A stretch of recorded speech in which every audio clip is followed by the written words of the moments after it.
తెచ్చుకుంటున్నారు. కుంకుమ పువ్వు ప్రపంచమంతా ఎక్స్పోర్ట్ చేస్తున్నారు. మొన్న ఎలక్షన్ జరిగి ప్రజాస్వామ్య పద్ధతిలో ప్రభుత్వం వచ్చింది.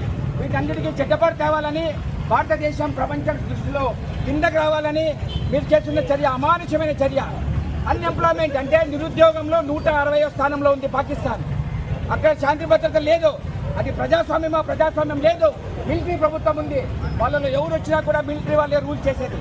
అలాంటి పరిస్థితుల్లో ఎవరినన్నా అడగండి, దేవాలయాల్లో పూజ చేసే హిందువుని అడగండి, మసీదుల్లో పూజ చేసే వాళ్ళని, మసీదుల్లో ప్రార్థన చేసే వాళ్ళని అడగండి, చర్చిలో ప్రార్థన చేసే వాళ్ళని అడగండి.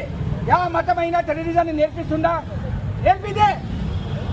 టెర్రరిజాన్ని ప్రోత్సహిస్తున్న దేశం ఎవరు? పాకిస్తాన్.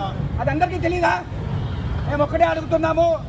భారత ప్రభుత్వము నరేంద్ర మోడీ గారు 24 గంటల్లోనే స్ట్రిక్ట్ యాక్షన్ తీసుకొని వాళ్లకు నీళ్లు నిలిపేశారు.